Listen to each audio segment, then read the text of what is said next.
on va commencer. Normalement, on a un petit problème au niveau de la sonorisation, hein, mais je crois que la salle a un peu d'écho, donc on peut déjà écouter cette présentation sans aucun problème. En premier lieu, je vous présente M. Abd Damen. M. Abd Damen est le directeur général du Cisco System Tunisie. Avec l'ingénieur Siriat Passar, aussi c'est un ingénieur au niveau du directeur technique. Donc je remercie M. Ad parce qu'il vient d'arriver déjà à 14h, hein, comme ça, de l'Italie, donc de l'aéroport directement ici. Donc voilà, je vous donne la parole pour cette présentation. Allez. Je ne sais pas si vous m'écoutez bien derrière. Non. Okay. Je vais peut-être essayer de me déplacer de temps en temps. Donc, je vais commencer d'abord par vous remercier pour cette invitation. On est très heureux d'être parmi vous. C'est bien d'avoir cet échange entre le monde entreprise et le monde universitaire. Donc, je me présente, Riyad Qassar, je travaille chez Cisco System à Tunisie. Je suis avec notre directeur général Cisco. D'accord, effectivement, on vient d'arriver. Et donc, je ne sais pas si vous connaissez Cisco. Cisco vient du monde réseau. C'est une petite compagnie qui a été créée en 1982 et qui a inventé un petit équipement qui s'appelait Gateway IP et qui permettait de connecter deux réseaux IP entre deux universités, deux départements d'une université. Et cette entreprise, elle a profité bien sûr de l'explosion du réseau Internet durant toutes les années 90. Donc il y a eu une croissance assez considérable et donc Cisco s'est positionné en tant que leader numéro 1 dans toutes les solutions d'infrastructure réseau IP et switching, LAN et réseau, donc LAN et réseau WAN d'entreprises et d'opérateurs. Bien sûr, dès le départ, dès les années 90, on a observé sur Internet plusieurs évolutions, plusieurs transformations sur le trafic qui circule sur Internet. Au début, c'était un trafic texte, pas très signifiant. Ça a évolué petit à petit vers du trafic web, HTTP, tournant en passant. Ça a été multiplié par N fois quand il y a eu l'apparition des applications peer-to-peer. Et maintenant, il y a une nouvelle explosion avec tout ce qui est réseaux sociaux, Facebook, que vous connaissez sans doute, et autres, YouTube, Dailymotion, etc. Et durant toute cette année-là, durant toute cette période-là, le trafic Internet a été en mouvement exponentiel en termes de bande passante sur les réseaux internationaux, sur les bandes qui relient les pays entre eux, sur les gros backbones internationaux entre l'Amérique, l'Europe, l'Asie et l'Afrique. Et donc en termes de bande passante et en termes de quantité de données stockées dans des serveurs, dans ce qu'on appelle des data centers. Et aujourd'hui, on est toujours au début de cette exponentielle. Pourquoi? Parce qu'on observe aujourd'hui une apparition d'un nouveau trafic qui est la vidéo, que ce soit par les réseaux sociaux, que ce soit par les sites web comme Dailymotion, comme YouTube, que ce soit par le besoin des utilisateurs à consommer de ce qu'on appelle du HD, de la haute définition sur Internet, par les solutions vidéo on demand, IPTV sur Internet, ou par les opérateurs télécoms. Donc toutes ces applications-là qui commencent à émerger en ce moment vont transformer les prochaines années sur Internet et vont multiplier, on estime, le trafic Internet entre 2007 et 2010 et 2012, il va se multiplier par 6. Et ça va encore continuer à cette échelle-là avec une croissance annuelle autour de 50%. Donc, vous voyez l'importance et ce que ça implique en termes d'infrastructure, de mise à jour de réseaux d'opérateurs, de mise à jour de réseaux d'entreprises, d'investissement dans les data centers, dans les bases de données, les capacités de stockage et les liaisons et les infrastructures en fibre optique, etc. Également, une composante très essentielle dans cette évolution, dans cette révolution du monde de la communication en général, c'est la mobilité des réseaux mobiles, les réseaux 3G qui maintenant offrent de la vidéo, de la bande passante, broadband aux utilisateurs, des applications vidéo, jusqu'au terminal mobile. Ça aussi, ça va faire en sorte que le trafic Internet évolue. Donc tout ça pour vous rassurer, si vous êtes dans le domaine de l'IT, de l'Internet, de l'informatique en général. Il y aura du travail, il y aura du business dans les années à venir, et c'est pas ça ce qui va manquer. Donc aujourd'hui, notre thème principal, c'est la communication unifiée. Qu'est-ce que ça veut dire la communication unifiée? C'est, en fait, on a observé, grâce à cette évolution Internet également, que les modes et les outils de communication ont évolué. On connaissait principalement le téléphone, la téléphonie classique à travers les réseaux d'opérateurs télécoms. On a découvert le mail, on a découvert la messagerie instantanée, le chat, via Internet également. On a découvert la vidéoconférence, la voix sur IP, sur Internet, et ça a ouvert des opportunités énormes en termes d'application, en termes de transformation du mode de fonctionnement des entreprises. Donc voilà, ça c'était une introduction un peu générique sur le contexte mondial de l'informatique, des télécoms et de la communication en général. Donc, on est dans une période cruciale, majeure, où on est en période de transformation dans laquelle, dans tous les domaines, que ce soit dans le mode technologique, les technologies utilisées pour la communication dans les entreprises, le mode de communication et de sociabilité des utilisateurs entre eux, la mobilité, les règles légales, les secteurs industriels, financiers, bancaires, légaux, gouvernementaux, tous sont des organisations, sont des organismes, sont des entités qui ont besoin de communiquer de manière différente, plus rapide, plus interactive, avec échange de données, avec beaucoup plus de collaboration. On a besoin d'échanger, pas uniquement la voix, pas uniquement la vidéo, mais également tout type d'informations et de documents. Tout ça pourquoi? Parce que c'est presque une obligation, parce qu'on a besoin d'être compétitif, on a besoin d'être comme les autres, on a besoin de suivre la marche des autres. Donc si les autres sont en train de communiquer plus vite, d'échanger plus vite, de collaborer plus vite, il ne faut pas rester à la traîne, il faut avancer. Il faut avancer, il faut se positionner, il faut être compétitif. D'où l'importance et d'où le besoin de transformer les moyens de communication et la communication unifiée.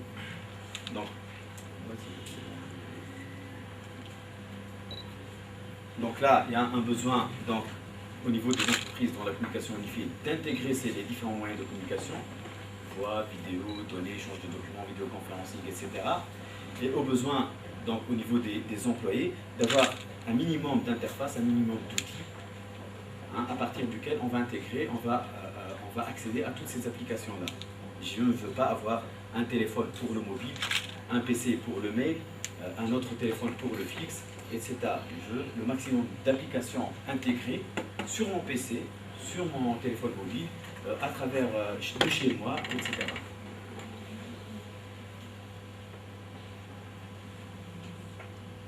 Donc là, c'est un slide qui montre qu'on a besoin de communiquer de manière différente également. Certains ont besoin d'être donc assistés par email, par une assistante, d'avoir des messages vocaux, d'avoir des emails qui résument la communication, parce que c'est des directeurs qui ne sont pas toujours disponibles à côté du téléphone ou à côté des outils. Certains ont besoin d'être suivis, sont très mobiles, des travailleurs qui travaillent dans un espace vaste, qui bougent d'un département à l'autre, donc ils ont besoin de mobilité et ils veulent rester joignables quand ils sont mobiles. Pas forcément qu'avec le GSM, par la messagerie, par le téléphone de l'entreprise, etc. Et il y a qui veulent plus d'interactivité en texte, en voix, en vidéo, ils veulent collaborer, ils veulent échanger des slides, des images, des documents, travailler sur ces documents en même temps, etc. Donc, on parle aujourd'hui dans le monde de la communication unifiée. Cisco présente toutes ces solutions-là, les intègre dans un seul package qu'on appelle Workspace. Donc, l'ancien Workspace, c'est ça, hein, c'est un bureau avec un PC en face, hein, c'est ça l'espace de travail d'un employé. Aujourd'hui, l'espace de travail d'un employé, c'est plein de technologies, plein d'applications, tout en restant mobile. Donc accéder aux mêmes applications d'un device mobile, d'un device fixe, son PC, de n'importe quel système opérationnel, que ce soit Windows ou les nouveaux systèmes d'exploitation qu'on retrouve sur les terminaux mobiles. L'essentiel, c'est d'avoir accédé au maximum de moyens de communication tout en restant mobile, et tout en étant libre par rapport au device qu'on utilise, par rapport à notre position géographique, dans le bureau, dans la maison, dans l'avion, à l'extérieur, à partir d'un téléphone, à partir d'un PC, d'un laptop, de l'Internet en général.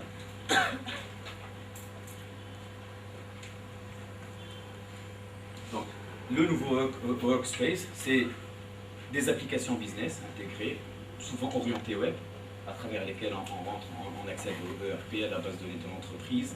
On peut faire de la communication interactive, on peut faire du chat, de la vidéo, faire de la messagerie, consulter ces messages. En vidéo également, soit via de la vidéoconférence, soit de ce qu'on appelle la téléprésence, la vidéoconférence haute définition. Et également, donc, à travers, donc tout ça va tourner bien évidemment sur un réseau intégré qui va transporter du flux IP, et sur lequel on aura besoin de qualité de service, de priorité et de grandes capacités de bande passante.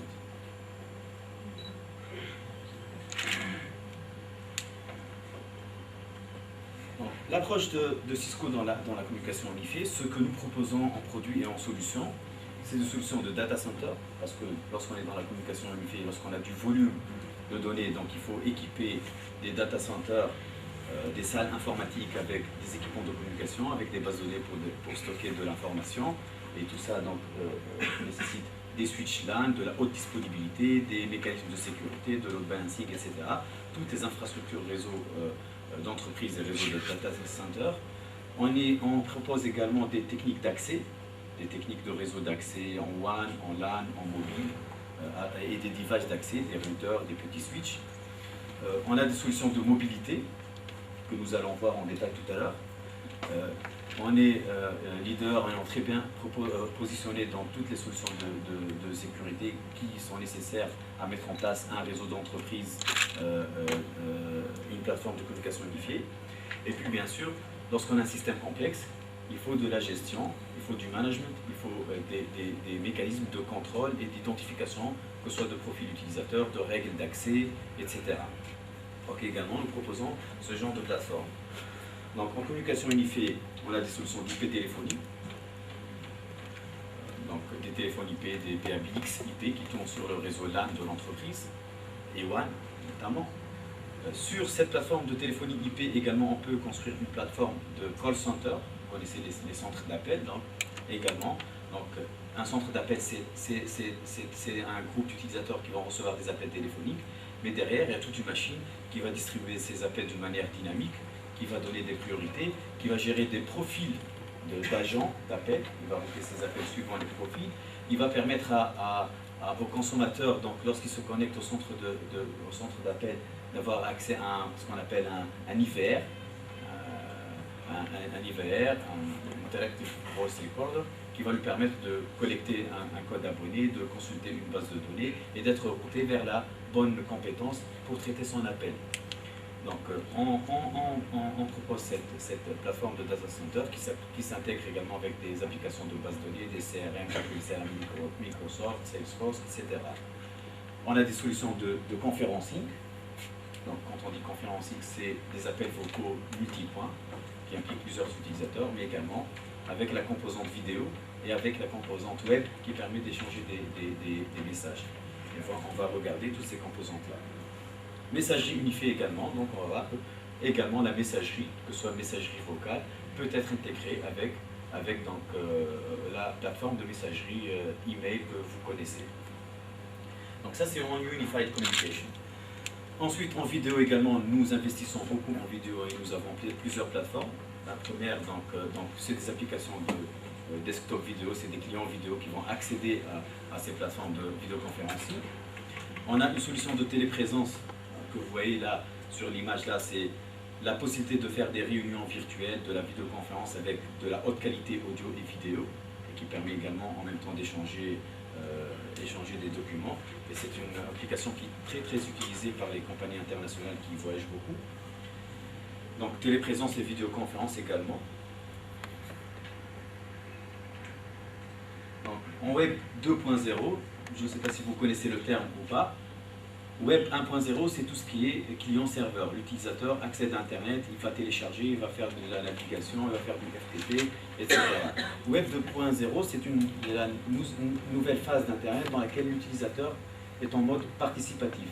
Il va alimenter Internet, il va collaborer, il va envoyer sur Facebook de la vidéo, il ne va pas que télécharger de la vidéo, il va faire du chat, etc. Donc ce mode participatif-là, on développe des applications dans ce mode participatif-là, soit dans des applications de web collaboration qui permettent de proposer des solutions de collaboration en web et de conferencing, mais également une application qui est semblable à Facebook, mais pour le monde professionnel, qui permet de créer une communauté d'utilisateurs qui vont échanger des documents de travail, qui vont travailler sur ces documents, qui vont commenter, etc. Et il va y avoir une interaction donc, soit au sein d'un petit groupe ou d'un ensemble de groupes. Et ce besoin-là, quand on a vu donc, le succès des sites sociaux comme Facebook, on retrouve son besoin là et on retrouve son intérêt là aujourd'hui dans les entreprises également. Donc ça c'est pour ce qui est Web 2.0. Donc la stratégie Cisco dans les solutions de communication unifiée, c'est des solutions entreprises, on-premise avec des plateformes dans l'entreprise, des solutions purement vidéo, téléprésence, téléconférence, client vidéo pour le PC, et Web 2.0 pour tout ce qui est collaboratif. Donc également dans ces solutions-là qu'on va retrouver chez les entreprises, il y a deux modes qui se présentent principalement, qui vont définir l'informatique de l'avenir. Soit le mode on-premise, c'est tout ce qui est des solutions et des plateformes qui sont hostées, hébergées chez l'entreprise. Et généralement on va retrouver, c'est le mode qu'on retrouve aujourd'hui, et qui est très intéressant pour les grandes compagnies, hein, les banques avec plusieurs filiales sur lesquelles ils peuvent avoir un retour sur investissement. Mais il y a également un nouveau mode qui apparaît aujourd'hui, qui est ce qu'on appelle le SaaS, Service as a Software. Et ça, c'est le mode dans lequel l'utilisateur n'investit pas dans une plateforme chez lui, dans son site. Il accède à une plateforme via des outils, via des clients légers, souvent des clients web.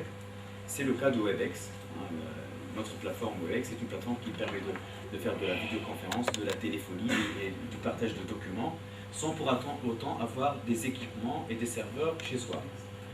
Et ce mode-là est très intéressant pour les petites entreprises qui n'ont pas besoin d'investir en plateforme, qui n'ont pas forcément les moyens de payer une équipe technique pour les maintenir. Ce mode-là, on retrouve également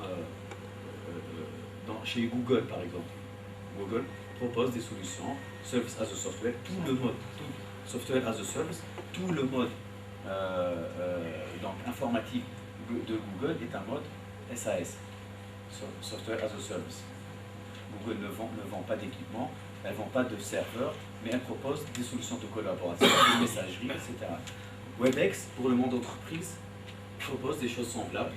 WebEx, à la base, c'était une plateforme de collaboration et de conférencing, mais avec des API ouvertes, on a pu lui greffer des applications de présence, on va voir ce que veut dire présence, des applications également, des API pour des applications de messagerie unifiée, etc. Donc c'est une API ouverte et qui va évoluer dans l'avenir et qui est même ouverte à des partenaires pour développer plein d'autres applications qui vont se greffer sur ce framework et qui seront accessibles à partir des utilisateurs. J'ai juste voulu rajouter un mot sur le Software as a Services. Imaginez donc une compagnie, au lieu d'acheter des PC à chaque fois, acheter le Windows X. Je sais pas quoi, acheter la nouvelle version, et c'est la guerre Winter. Hein, le software, à chaque fois on rajoute une deuxième version. Hein, le PC, il faut changer le PC Pentium 4, passer Pentium 5, passer Pentium 6, changer le software, donc ce qu'on appelle la guerre Winter entre Windows et Intel. Donc, et là la nouvelle tendance, c'est le Software as a Services. Ça veut dire on n'achète plus rien. Hein. Les éditeurs de software, tels que Cisco, dans le WebEx, tels que Microsoft, and so on. Donc, qu'est-ce qu'ils font? Le software, il est hébergé chez nous. Hein. Vous êtes l'entreprise. Hein. Vous avez besoin de 10 heures de communication pour utiliser un software bien défini. On vous donne un login name, un password. Hein. Vous rentrez sur l'Internet à partir de chez vous. et vous avez votre username et password, et vous le tapez, vous commencez à travailler avec votre collègue sans pour avoir le software chez vous, d'accord, via le net. Et donc vous ne l'avez pas acheté, vous avez acheté 10 heures, 15 heures de connexion. Okay? Une fois que vos 15 heures ou 30 heures ou je ne sais pas combien, ils sont expirés, votre password va expirer et vous allez demander un autre password. Et c'est l'éditeur et le constructeur qui s'occupent de